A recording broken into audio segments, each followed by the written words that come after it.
आज हम इमोशंस पे विचार करेंगे। आखिर ये भावनाएं पैदा कैसे होती हैं, किस किस प्रकार की होती हैं, और हम जानेंगे कि नेगेटिव इमोशंस को फेस कैसे किया जाता है।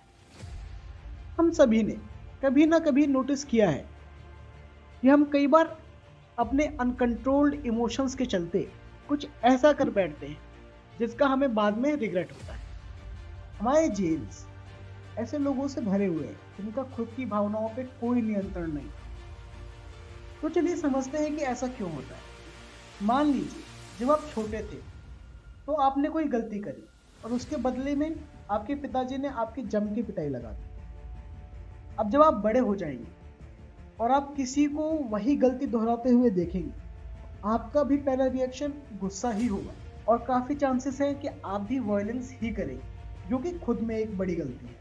इसे कहते हैं जनरेशनल कंडीशनिंग। इसी प्रकार से गुस्से जैसी नकारात्मक भावनाएं हमारे पूरे परिवार में, पूरी जनरेशन्स में फैल जाती हैं।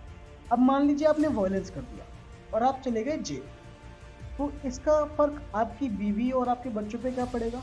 वो भी नकारात्मक ही होगा। इसी प्रकार से आपके पूरे परिवार के दिमाग में नकारात्मकता का भाव बैठ जाएगा। इसीलिए कहीं से सुनी गई, कहीं से देखी हुई, किसी के द्वारा बोली गई हुई चीज़ों के आधार पे अगर हम अपने इमोशंस को पैदा होने देंगे तो इससे काफ़ी चांसेस हैं कि हमें नेगेटिव रिजल्ट्स ही मिले। ये तो हो गई प्रॉब्लम। अब आते हैं सॉल्यूशन पर। इसके लिए हमें सबसे पहले इमोशंस को समझना होगा। इनको समझने के लिए हमें इन्हें दो हिस्सों में बांटना होगा, एक नेगेटिव, एक पॉजिटिव। पॉजिटिव इमोशंस वो होते हैं जिससे हमें खुद को अच्छा लगता है और हमारे आसपास के लोगों को भी उससे फायदा पहुंच रहा होता है। उनके मन में भी पॉजिटिव विचार ही उत्पन्न हो रहे होते हैं। पॉजिटिव इमोशंस होते हैं जैसे love, joy, pride, empathy, hope, happiness. अब आते हैं नेगेटिव इमोशंस पे, जैसे hate, regret, fear, anger, shame, guilt, sadness. इन इमोशंस के दिमाग में रहते हुए जो एक्शंस किए जाते हैं वो मोस्टली आप पे और आपके आसपास के समाज पे नकारात्मक इफेक्ट ही डालते हैं। तो अब हम नेगेटिव और पॉजिटिव इमोशंस में फ़र्क समझ गए, पर इतना काफ़ी नहीं है। हमें कॉन्फ्लिक्ट के टाइम पे इमोशंस को चूज करने की ताकत प्राप्त करनी होगी, ये सीखना होगा। चलिए इसे एक एग्जाम्पल से समझते हैं। मान लीजिए आप अपने गांव में घूम रहे हैं और आपके सामने एक सांप आ जाता है।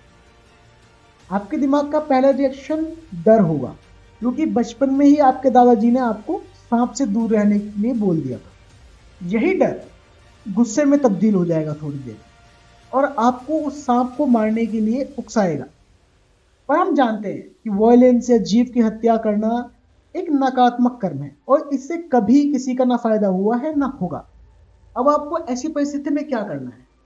अब मैं आपको एक तरीका बताऊंगा जो कि आप यही नहीं, जब भी आप इमोशनल कन्फ्लिक्ट अपने दिमाग में होते हुए देखें, कभी भी नेगेटिव इमोशंस को फेस करें, तो आप यूज कर सकते हैं। आपको एक गहरी सांस लेनी होगी और इमेजिन करना होगा। याद रखिए, इमेजिन करना सबसे ज़्यादा इंपॉर्टेंट। इमेजिनेशन ही हमारा वेपन है। आपको एक गहरी सांस लेनी होगी और इमेजिन करना होगा कि ब्रह्मांड में जो प्रेम है वो इस सांस के साथ मेरे अंदर आ रहा है।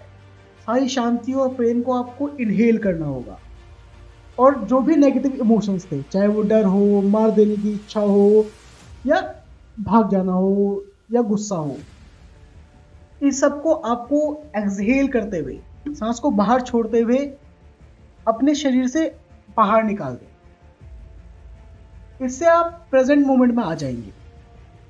इस वक्त आपके दिमाग में पास्ट का कोई भी ख्याल नहीं रह जाना चाहिए।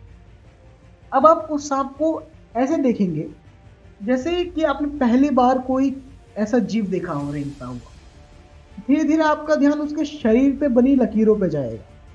आपको सुंदर लगने लग जाएंगी क्योंकि आपका मन अभी शांत है। आप नेचर की ब्यूटी को अप्रिशिएट करते हुए आगे बढ़ जाएंगे। पर याद रखिए, लाइक अट्रैक्ट लाइक। तो अगर आपने यहाँ पे पॉजिटिव इमोशंस को इम्प्लीमेंट कर दिया है तो आगे चल के जब आपको कोई फूल दिखेगा तो वो उसकी सुंदरता को आप देख पाएंगे, महसूस कर पाएंगे। आसपास की फसलें एक सीनरी की तरह लगेंगी जो कि आपको सुख प्रदान करेंगी। अब यहाँ पे हुआ क्या, आपने अपने ही नेगेटिव इमोशन को अपने ही पॉजिटिव इमोशन से हरा दिया। सेम उसी प्रकार जिस प्रकार श्री राम ने रावण के अहंकार पे जीत पाई थी, जिस प्रकार पांडवों ने नकारात्मक भावनाओं से आनंद लेने वाले कौरवों को हराया था, उसी प्रकार इस कहानी में आपने भी अपने गुस्से और डर जैसे अंधकार को जिज्ञासा और प्रेम की रोशनी से बदल दिया है, हरा दिया है।